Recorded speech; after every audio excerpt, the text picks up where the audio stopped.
none of them have done it before here in Tassie, as Garth said. And we're set for round 2, race 1. Look at the line that Gray has got that car purchased across in front of his teammate. He gets a great start and he swings into the lead. His heart would have been thumping sitting on the grid. Mustang, Mustang, Mustang into the first corner as Nash Morris, the fourth of the Tickford cars, gets pushed wide. He's dropped back. We're going to be 3 wide for a moment. That was sketchy stuff. We had a huge crash right there back in 2017 as they went racing down towards turn 4, which involved multiple cars. Great start for Rylan Gray. How about Dalton on the outside? Bit of local knowledge to second. And last year's championship winner is facing backwards at turn 4. Garth, are they going to miss him? Well, they're all trying to get around Zach Bates. I think that was Jared Hughes that couldn't get a turn, and he was stuck. And contact as they make their way down the back straight through the kink in turn 6. That was Nash Morris. He was involved in that. There's our championship leader, Jordan Sinney. Walls now 3 wide up the inside. No way. Oh, he got it done. Sinney now switches back. They all try to switch back. Have a go at this. They're into it. We haven't even finished a lap yet. It was worth the wait. 7 years since they've had a chance to race a little bullring here outside of Launceston. And there's some pent-up energy in this field today. Now, this is a repeat of yesterday's smoke from the back of this car as soon as they've dropped it and sent it. So Jordan absolutely right to be cautious with this car, and here it comes. He's not jumping at shadows at all. He's jumping at an issue. So, then that's much more significant than what we saw yesterday. Man, this thing's got the gremlins on hard this week. Now they've got just 11 minutes to fix it. Yeah, I mean, that's, if it's the same issue, it was about this time when they got in and had a look at it yesterday. This is full noise. Whoa. And Logan got pinched down onto the gravel. I think, was that drama, debris, something coming off the number 2 Walkinshaw Commodore? It looks like all the tyres are up. Man, for all money, looked like a tyre had let go. Yeah, I agree. So whether he just pinched down through the kink and kicked up a bit of dirt or a bit of debris that might have been sitting there. There's some drama going up the apex of turn 2. Is there someone around? Yes, they are. Big contact. Gagan had nowhere to go. We could just see through the car in front that there was drama, but you don't know what that drama is. And Max Gagan had nowhere to go. Look at the front of his Commodore now. Stoked in, the doors half open, the guard's gone. And they were teammate cars as well. Yesterday, he had another teammate in that side of the car. It was Jared Hughes. And today, unfortunately, through no wrong of his own, it's the sister car of Joe Stewart, and that's got hefty damage. It's been able to stay rolling, though, so we might stay green. But, man, that's copped an all-time whack in the rear of that car. What a difficult weekend it's been for Terry Waihoon's team. So here's Campbell Logan's car. And we're just watching the car on the inside. It was actually the cars on the outside. Wow. That actually, it all sort of almost happened simultaneously. They kicked up some debris, and then Logan got the gravel. Now here's Mason Kelly. He gets the back of Joe Stewart. Around Stewart goes. Gagan tries to get to the inside. There was nothing doing there. Could not do anything about it. He was so far left, he was on the grass by the time he hit him. Because he's reacted. He's done the right thing, and then just chased him. Stewart was trying to spin the car, keep the car spinning and get it all the way around. There was no fault of his there. So on board here with Jordan Sinney. The car in front is Max Gagan. He's gone tight. Sinney's gone even tighter. And Sinney gets away with it. Now, this is on the bike track, trying to get going again. It cost him some time, but there's no damage to the car. It's the first bit of luck he's had all weekend, Jordan Sinney. It is. And 900 points up for grabs in the final 3 rounds. The South Aussie and the New South Welshman. It's away. Race number 1 here today, even start. Look at Bailey swinging from the second row. Plenty of pace aboard the Blanchard Mustang. Gray covers on board, and look at Jackson Walls to the inside, trying to force the issue on Lockie Dalton. They make their way through turn 1 for the first time, side by side with Sweeney, hanging to the outside. He can't stay there for too long. The championship leader will just ease along and take the lead, but Sweeney is fighting back here on lap 1. Fantastic launch for Sweeney. He got the best launch of the first 2 rows, and he continued that momentum around the outside. Now Vaughan, our pole sitter, who was tardy away from the line, gets second spot back at turn 3. So Sweeney went from offense to defense, and it didn't work out for him. So Vaughan reclaimed second spot, but Rylan Gray did what he needed to do into turn 1, and now has disappeared up the road over second and third. Jackson Walls, that was a good launch for him. Lockie Dalton's drifted back a little bit.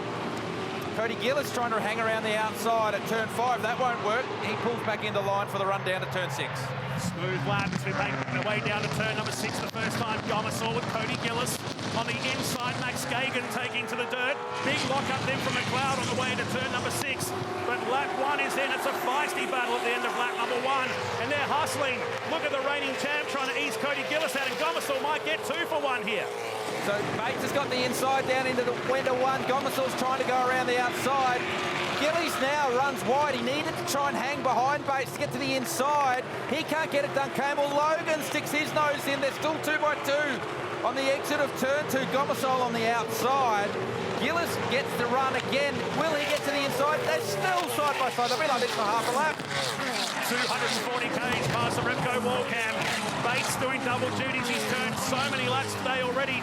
In the background, Jared Hughes and Mason Kelly come together in heavy damage. The Kelly Racing Mustang, and he is parked.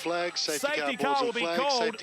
And Mason Kelly in the wars for the second day in succession. That's a lot of damage to the Mustang. That's a huge amount of damage to both cars. You can see the sill as Todd Kelly. I don't think Todd actually talks to Mason on the radio. So just a little bit of advice. He's okay, he's all right, just calm him down. But that's huge contact. We need to try and understand how those 2 cars ended up at that angle of attack. And look at the damage. So they went down here at the start. We'll come back to what happened when the safety car is out. Heavy damage to both those cars. What a move here from Gray. And Jackson Walls also fancied his move here on Lockie Dalton into turn number 1. I thought Sweeney was brave, stayed on the outside here on lap number 1. I loved it. I loved the opportunism. Let's make it happen, and let's make it happen earlier. I just caught, which I didn't see live, the clutch dust that was coming out of Brad Vaughan's car. You can see it actually disappearing out the back of the car once they launched. Ryland Gray actually didn't get a good launch. It bogged down. Bailey Sweeney was clearly the best starter of the first 2 rows.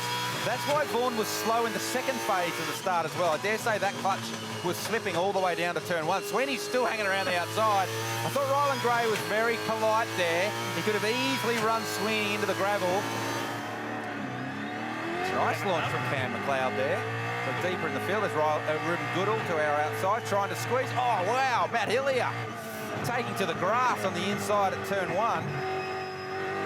Something the Super 2 drivers have never done is take things easy on the first lap. Here we go. How does this take place? Oh, no, Mason's had a lock-up. Either a lock-up or an issue in the braking zone. It's pulled the car hard left. And then that's why Jared Hughes had the wind knocked out of him. He would not have been expecting. Wow. Big contact right in the B pillar for Jared Hughes. Heavy contact from Mason Kelly. Something happened to Mason's car for it to veer to the left. Here he comes. You can see it's all locked up. Maybe he was trying to avoid Job Stewart, and he was hard on the brakes, and that's what locked up and pulled the car to the side.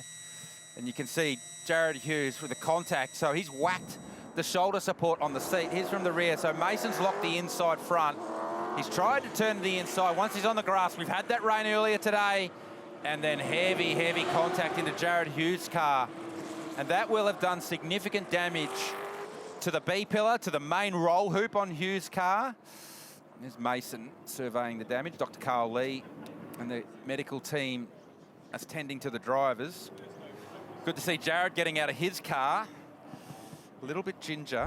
To that rain, and that's the man who set the time earlier today has found the wall at the approach to Solomon Park, and that's why we go on red. Heavy damage on the left-hand side to the Bondi Carpets Mustang, and that's purely been caught out by the track conditions. Totally. That's all to do with the rain right there. And just, he was off the line before he even got to the turn, but how lucky for Hodson to steer that car up. But the speed difference between those two, so noticeable. It was noticeably wetter as well compared to the outlap. That's now Ben Gomersall, and that's at the top of the mountain where we just saw the moment for Ryan Thompson. So the unit racing car for 888 Race Engineering will bring our second red flag. And is it a carbon copy? I think the survey's about to say yes. Catching one of our officials off guard. It's almost in the wheel tracks. And now the 888 team, with pretty much the same amount of work you would think for Gomersall's car. As he checks out on Cody Birchup. So Stewart's come forward nicely in this one. Oh, that's huge for Gillis. Oh, that went in an absolute ton. Man, he could not have hit that harder.